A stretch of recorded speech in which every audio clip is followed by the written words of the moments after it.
ഓം നമോ ഭഗവതേ വാസുദേവായ. ഓം ശ്രീകൃഷ്ണ പരമാത്മനേ നമഃ. ശ്രീമദ് ഭാഗവതം പഞ്ചമസ്കന്ധം 4-ാം അധ്യായം. ശ്രീ ശുക ഉവാച.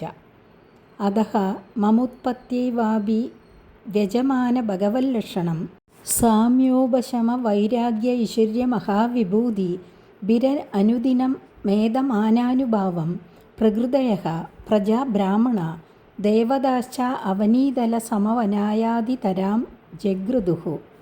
ശ്രീ ശുകമുനി അരുളിച്ചെയ്തു.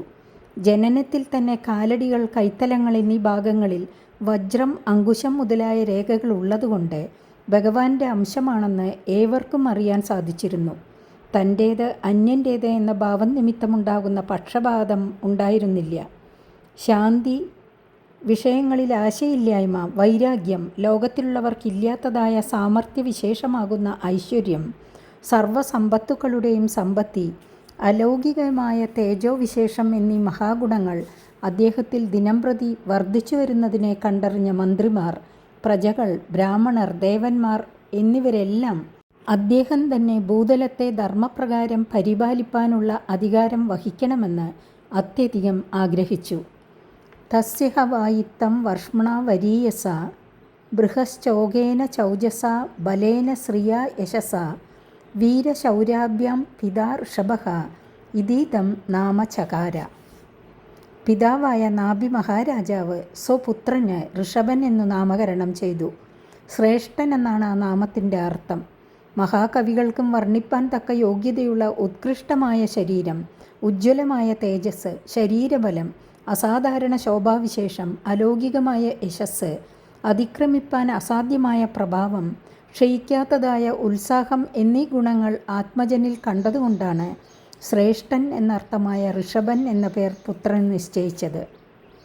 തസ്യ ഹീന്ദ്ര സ്പർദ്ധമാനോ ഭഗവാൻ വർഷേ ന വവർഷ തദവതാര്യ ഭഗവാൻ ഋഷഭദേവോ യോഗേശ്വരഃ പ്രഹസ്യാത്മയോഗമായയാ സ്വവർഷമജനാഭം നാമാഭ്യവർഷത്. വിരോധഭാവത്തെ പ്രകാശിപ്പാനൊരുങ്ങിയ ഭഗവാനായ ഇന്ദ്രൻ ഈ ഭാരതഖണ്ഡത്തിൽ വർഷിക്കാതിരുന്നു.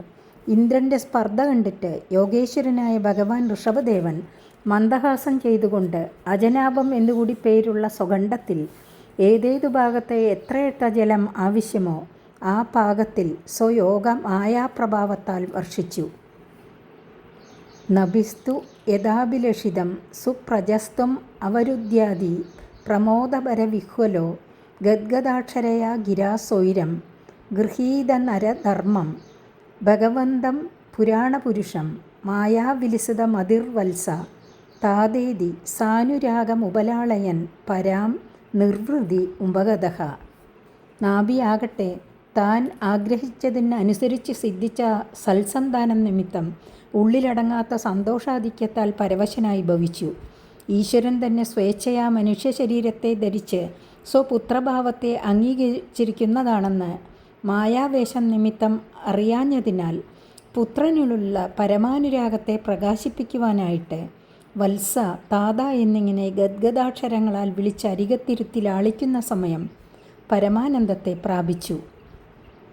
വിദിതാനുരാഗാം ആപൗര പ്രകൃതിജനപദോ രാജ നാഭിരാത്മജം സമയസേതുരക്ഷായാം അഭിഷിജ്യ ബ്രാഹ്മണേഷൂപനിധായ സഹമേരുദേവ്യ വിശാലായാം പ്രസന്നനിപുണേന തപസ സമാധിയോഗേന നരനാരായണാഖ്യം ഭഗവന്തം വാസുദേവമുപാസീനഃ കാലേന തൻ മഹിമാനമവാപ.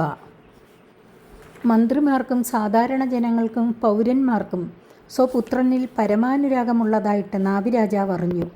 അവരുടെ അഭിപ്രായത്തെ പ്രമാണമായി സ്വീകരിച്ച് അവരുടെ സമ്മതപ്രകാരം കാലോചിത ധർമ്മസംരക്ഷണത്തിൽ ആത്മജനെ അഭിഷേകം ചെയ്തു. ബ്രാഹ്മണ വശവർത്തിയായിട്ട് രാജ്യപരിപാലനം ചെയ്യുവാൻ നിശ്ചയിച്ചു. ഭാര്യയായ മേരുദേവിയോടുകൂടി വാനപ്രസ്ഥാശ്രമ ധർമ്മത്തെ സ്വീകരിച്ച് ബദര്യാശ്രമം പ്രവേശിച്ചു. പരന്മാരെ അനുഗ്രഹിക്കുന്നതിൽ സമർത്ഥമായിരിക്കുന്ന തപസ്സുകൊണ്ടും മനസ്സിനെ ആത്മാവിൽ ഉറപ്പിക്കുന്നതായ സമാധിയോഗം കൊണ്ടും നരനാരായണൻ എന്ന സുപ്രസിദ്ധ നാമത്തെ അംഗീകരിച്ച് ബദര്യാശ്രമത്തിൽ ഭക്താനുഗ്രഹത്തിനായി പ്രത്യക്ഷമൂർത്തിയായി വിളങ്ങുന്ന ഭഗവാൻ വാസുദേവനെ സേവിച്ചു പോന്നു. ബഹുകാലാഭ്യാസത്താൽ ജീവൻ മുക്ത നിലയെ പ്രാപിച്ചു. യസ്യഃ പാണ്ഡവേയ ശ്ലോകാ ഉദാഹരന്തി കോനു തത് കർമ്മ രാജർഷേ നാഭേരന്വാചരേത് പുമാൻ അപത്യതാമഗദ്യസ്യ ഹരി ശുദ്ധേന കർമ്മണ. ഹേ പാണ്ഡവകുലത്തിൽ ജനിച്ച ഭക്തനായ പരീക്ഷിത്തെ, നാഭിയുടെ യശസ്സിനെ വർണ്ണിക്കുന്നതിനായി പൂർവകവികൾ ഈ 2 പദ്യങ്ങൾ ഉദാഹരിക്കുന്നു. രാജർഷിയായ നാഭിയുടെ ആ കർമ്മത്തെ അനുസരിച്ച് കർമ്മം ചെയ്യുവാൻ ലോകത്തിൽ ആർക്കു സാധിക്കും? യാതൊരുവൻ്റെ ഭക്തിഭാവത്താൽ പരിശുദ്ധമായ കർമ്മം നിമിത്തം പ്രസന്നനായ ശ്രീ ഭഗവാൻ തന്നെ പുത്രനായി അവതരിച്ചുവല്ലോ. ബ്രഹ്മണോന്യകുതോ നാഭേർ വിപ്രാമംഗളപൂജിതാഃ യസ്യ ബർഹിഷി യത്നേശം ദർശയാമാസുരോജസാ. നാഭിക്ക് തുല്യനായ ബ്രാഹ്മണ ഭക്തൻ ലോകത്തിൽ അന്യൻ ഏതൊരുവനാകുന്നു? ആരുമില്ല. എന്തുകൊണ്ടെന്നാൽ യാതൊരുവൻ്റെ യത്നത്തിൽ അദ്ദേഹത്താൽ ദക്ഷിണ മുതലായ മംഗളപദാർത്ഥങ്ങളാൽ സൽക്കരിക്കപ്പെട്ട ബ്രാഹ്മണർ സന്തുഷ്ടരായിട്ട് യത്നബലദാതാവായ ഭഗവാനെ മന്ത്രങ്ങളുടെ പ്രഭാവത്തിൽ പ്രത്യക്ഷനായിട്ട് നാഭിക്ക് കാട്ടിക്കൊടുത്തു. അതഃ ഭഗവാൻ ഋഷഭദേവഃ സ്വവർഷം കർമ്മക്ഷേത്രം അനുമന്യമാനഃ പ്രദർശിത ഗുരുകുലവാസോ ലബ്ധവരേർ ഗുരുഭിരനുജ്ഞാതോ ഗൃഹമേദിനാം ധർമാനനുശിക്ഷമാണോ ജയന്ത്യാമിന്ദ്രദത്തായാം ഉഭയലക്ഷണം കർമ്മ സമാംനായാം ആനതമഭിയുഞ്ജന്നാത്മജാനാം ആത്മസമാനാനാം ശതം ജനയാമാസ. നാഭി മഹാചരിതം പറഞ്ഞതിൽ പിന്നെ ഋഷഭദേവചരിതം പറയുന്നു. പിതാവ് വാനപ്രസ്ഥത്തെ അംഗീകരിച്ചു പോയതിൽ പിന്നെ ഭഗവാന്റെ അംശാവതാരമായ ഋഷഭദേവൻ തൻ്റെ ഭൂമിഭാഗമായ അജനാഭവർഷം സ്വർഗാദി പുണ്യലോകങ്ങളെയും മോക്ഷത്തെയും സമ്പാദിക്കാൻ ഉപകരിക്കുന്ന കർമ്മങ്ങളെ അനുഷ്ഠിപ്പാനുള്ള സ്ഥാനമാണെന്ന് നിശ്ചയിച്ച് തൻ്റെ അനുഷ്ഠാനദ്വാര അതിലെ നിവാസികളെ അഭ്യസിപ്പിക്കണമെന്നുറച്ചു. ഭഗവത് അവതാരമായതിനാൽ ജന്മനാ ജ്ഞാനവാനാണെങ്കിലും ഗുരുകുലവാസം ചെയ്തു വിദ്യ അഭ്യസിച്ചു. അവസാനം ഗുരുക്കന്മാർക്ക് സർവാഭീഷ്ടങ്ങളെയും സാധിപ്പിക്കുന്ന വിധത്തിൽ ഗുരുദക്ഷിണ ചെയ്തു. ഗൃഹസ്ഥാശ്രമം സ്വീകരിപ്പാൻ അവരിൽ നിന്നും സമ്മതം വാങ്ങി. ഗൃഹസ്ഥാശ്രമത്തെ സ്വീകരിച്ചവർ അനുഷ്ഠിക്കേണ്ടതായ ശ്രുതിസ്മൃതി വിഹിത കർമ്മങ്ങൾ അനുഷ്ഠിപ്പാനും ഇതരന്മാരെ കൊണ്ട് അനുഷ്ഠിപ്പിക്കുവാനും വേണ്ടി ശാസ്ത്രവിഹിത കർമാനുഷ്ഠാനം ചെയ്തു. ഇന്ദ്രനാൽ നൽകപ്പെട്ട ജയന്തി എന്നുപേരായ സ്വഭാര്യയിൽ ആത്മതുല്യന്മാരായ 100 പുത്രന്മാരെ ജനിപ്പിച്ചു. യേഷാം ഖലു മഹായോഗി ഭരതോ ജ്യേഷ്ഠശ്രേഷ്ഠഗുണ ആസീത്യേനേദം വർഷം ഭാരതമിതി വ്യപദിശന്തി. അവരിൽ പ്രജാരഞ്ജനാദി ശ്രേഷ്ഠ ഗുണങ്ങളുള്ള സുപ്രസിദ്ധനായ ഭരതൻ ജ്യേഷ്ഠപുത്രൻ. ആ മഹാരാജാവിൻ്റെ ഗുണോത്കർഷം നിമിത്തം അന്നുവരെ അജനാഭവർഷമെന്ന് വിളിച്ചു വന്നിരുന്ന ഈ ഭൂഖണ്ഡത്തെ ഭാരതം എന്ന് ജനങ്ങൾ പറഞ്ഞു തുടങ്ങി. മഹാജനങ്ങളുടെ ഓർമ്മ ലോകത്തിൽ നിലനിർത്തുവാനുള്ള ഏർപ്പാട് പൂർവ്വകാലം മുതൽക്കു തന്നെ ഭാരതവർഷത്തിൽ നടപ്പുണ്ടായിരുന്നുവെന്ന് സൂചിപ്പിച്ചിരിക്കുന്നു. തമനു കുശാവർത്ത ഇളാവർത്തോ ബ്രഹ്മാവർത്തോ മലയഃ കേതുർഭദ്രസേന ഇന്ദ്രസ്പൃഗ്യിദ്ധർമ്മഃ കീകട ഇതി നവനവതി പ്രധാനഃ. ഭരതനെ രാജ്യഭരണത്തിൽ അനുസരിച്ച കുശാവർത്തൻ, ഇളാവർത്തൻ, ബ്രഹ്മാവർത്തൻ, മലയൻ, കേതു, ഭദ്രസേനൻ, ഇന്ദ്രസ്പൃഗ്, വിദർഭൻ, കീകടൻ എന്നുപേരുള്ള 9 പേർ ബാക്കിയുള്ള 90 പേരുടെ ജ്യേഷ്ഠന്മാരായ പ്രധാനന്മാരാകുന്നു. കവിർ ഹരിർ അന്തരിക്ഷഃ പ്രബുദ്ധഃ പിപ്പലായനഃ ആവിർഹോത്രോദ ദ്രുമിളിശ്ചമസഃ കരഭാജനഃ ഇതി ഭാഗവത ധർമ്മദർശന നവമഹാഭാഗവതാസ്തേഷാം സുചരിതം ഭഗവൻ മഹിമോപബൃംഹിതം വാസുദേവ നാരദ സംവാദം ഉപശമായനമുപരിഷ്ടാദ്വർണ്ണയിഷ്യാമഃ.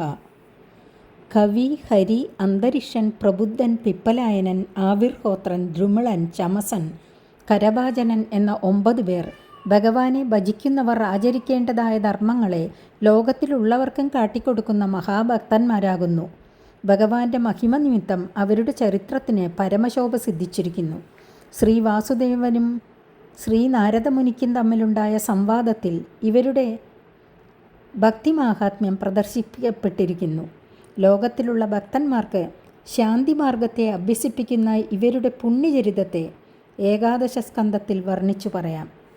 യവീയാംസ ഏകാശീതിർ ജായന്തേയ പിതുര ദേശകാരിണോ മഹാശാലിന മഹാശ്രോത്രിയ യത്നശീലാഹ കർമ്മവിശുദ്ധ ബ്രാഹ്മണ ബഭൂവുഹു. ജയന്തി പുത്രന്മാരും വയസ്സുകൊണ്ട് താഴെയുള്ളവരുമായ ബാക്കി 81 പേർക്ക് കർമാധികാരമാണ് ഉള്ളതെന്ന് കണ്ട ഋഷഭദേവൻ അവരെ ആ മാർഗത്തിൽ അഭ്യസിപ്പിച്ചു. പിതാവിൻ്റെ ആജ്ഞയെ അവർ അനുസരിച്ചു. വിനയാദി ശ്രേഷ്ഠ ഗുണങ്ങൾ നിമിത്തം അത്യന്തം ശോഭിച്ചു. വേദം പഠിക്കുന്നതിലും അർത്ഥമറിയുന്നതിലും അതിനിപുണന്മാരായിരുന്നു. വിധിപ്രകാരം യത്നങ്ങളെ അനുഷ്ഠിച്ചതിനാൽ അന്ധക്കരണ പരിശുദ്ധി പ്രാപിച്ചു. ഇപ്രകാരം സർവഗുണസമ്പന്നന്മാരായ ബ്രാഹ്മണരായി ഭവിച്ചു. ഭഗവാൻ ഋഷഭസംജ്ഞ ആത്മതന്ത്ര സ്വയം നിത്യനിവൃത്താനർത്ഥപരമ്പര കേവലാനന്ദാനുഭവ ഈശ്വര ഏവ വിപരീതവത് കർമാണ്യാരഭമാണ കാലേനാനുഗതം ധർമ്മം ആചരണേനോപശിക്ഷയൻ അദദ്യുതാം സമ ഉപശാന്തോ മൈത്രഃ കാരുണികോ ധർമാർത്ഥ യശഃ പ്രജാനന്ദാമൃതവരോധേന ഗൃഹേഷു ലോകം നിയമയത്. ഋഷഭസംജ്ഞയെ അവലംബിച്ച് അവതരിച്ചിരിക്കുന്ന ജ്ഞാനമൂർത്തിയായ ഈശ്വരൻ സ്വതന്ത്രനും സ്വതേതനും നിത്യവും അനർത്ഥങ്ങളെ അതിക്രമിച്ചിരിക്കുന്നവനും സച്ചിദാനന്ദ സ്വരൂപനുമാകുന്നുവെങ്കിലും അങ്ങനെ അല്ലാത്തവനെന്ന പോലെ ശാസ്ത്രോക്ത കർമ്മങ്ങളെ ആചരിച്ചു.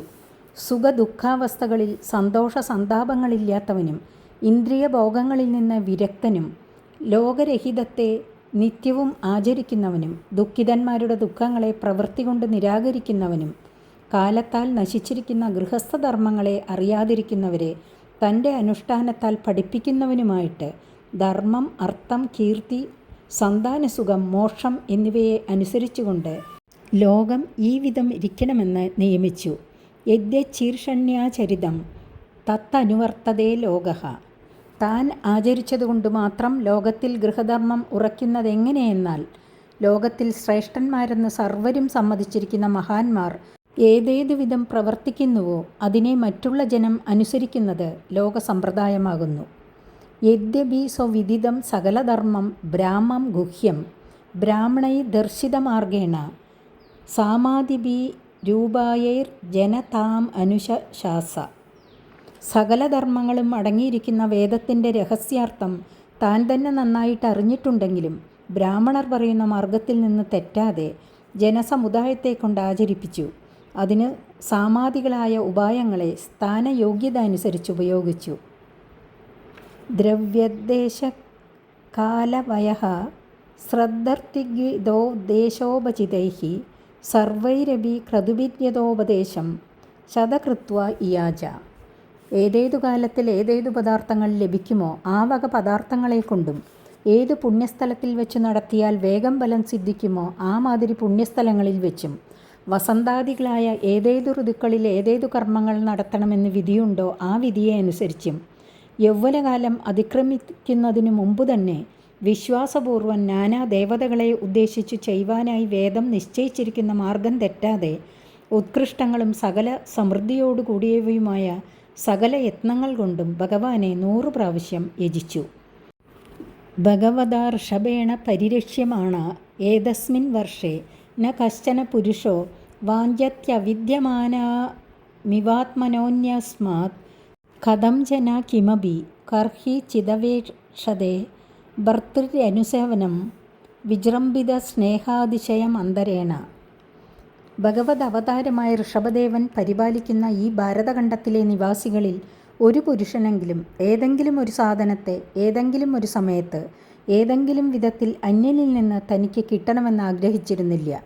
ലോകത്തിൽ ഇല്ലാത്തതായ ആകാശപുഷ്പം, മുയൽക്കൊമ്പ് മുതലായ വസ്തുക്കളെ എങ്ങനെ ഒരുവൻ ആഗ്രഹിക്കുക പതിവില്ലയോ, അതുപോലെ ജനസമുദായം അന്യരുടെ വസ്തുക്കളെ ആഗ്രഹിച്ചില്ല എന്നു മാത്രമല്ല അന്യരുടെ വസ്തുക്കളെ നോക്കുക പോലും ചെയ്തില്ല. തങ്ങളെ പരിപാലിക്കുന്ന ഭഗവാനിൽ നിരന്തരം പ്രേമാതിശയം വർദ്ധിച്ചു വരണം എന്നു മാത്രമായിരുന്നു സകല ജനങ്ങളുടെയും ആഗ്രഹം. സ കഥാചിദടമാനോ ഭഗവാൻ ഋഷഭോ ബ്രഹ്മാവർത്തഗതോ ബ്രഹ്മർഷിപ്രവരസഭായാം പ്രജാനാം നിശാമയന്തീനാം ആത്മജാനവഹിതാത്മനഃ പ്രശ്രയപ്രണയപരസുയന്ത്രിതാൻ ഉപശിക്ഷയന്നിതി ഹോവാച. അവിടെയുള്ള പ്രജാക്ഷേമങ്ങളെ കണ്ടറിയുന്നതിനായി ദേശങ്ങളിൽ സഞ്ചരിച്ചു കൊണ്ടിരുന്ന ഭഗവാൻ ഋഷഭദേവൻ ഒരു നാൾ ബ്രഹ്മാവർത്തത്തിൽ പ്രവേശിച്ചു. ബ്രഹ്മർഷികളിൽ വെച്ച് പരമോത്കൃഷ്ടന്മാരായ മഹർഷിമാരുടെ മഹാസഭയിൽ പ്രവേശിച്ചു. ജനങ്ങളെല്ലാവരും അവിടെ സന്നിഹിതരായിരുന്നു. അവരെല്ലാവരും കേൾക്കെ വിനയം, പരമപ്രേമം, അന്ധഃകരണ നിഗ്രഹം എന്നീ ശ്രേഷ്ഠ ഗുണങ്ങൾക്കധീനന്മാരായ സ്വപുത്രന്മാരോട് താഴെ പറയും വിധം സ്പഷ്ടമായി ഉപദേശിച്ചു. ധർമ്മനിഷ്ഠയിൽ ചാഞ്ചല്യം വരാതിരിപ്പാൻ വേണ്ടി പ്രജകളെ ഉദ്ദേശിച്ചാണ് ഉപദേശമെങ്കിലും പുത്രന്മാരോട് ശാസനാരൂപേണ ഉപദേശിച്ചു. ശ്രേഷ്ഠന്മാർ നിറഞ്ഞ സഭയിൽ അവരാൽ സമ്മതിക്കപ്പെട്ട ഉപദേശത്തിൽ ജനങ്ങൾക്ക് വിശ്വാസം പ്രബലമായി ഉറയ്ക്കും. അതിനു വേണ്ടിയിട്ടാണ് മഹാജനസഭയിൽ വെച്ച് ഉപദേശിച്ചത്. 4-ാമത്തെ അധ്യായം സമാപിച്ചു. 5-ാമത്തെ അധ്യായം അടുത്ത ദിവസം. ഹരി ഓം.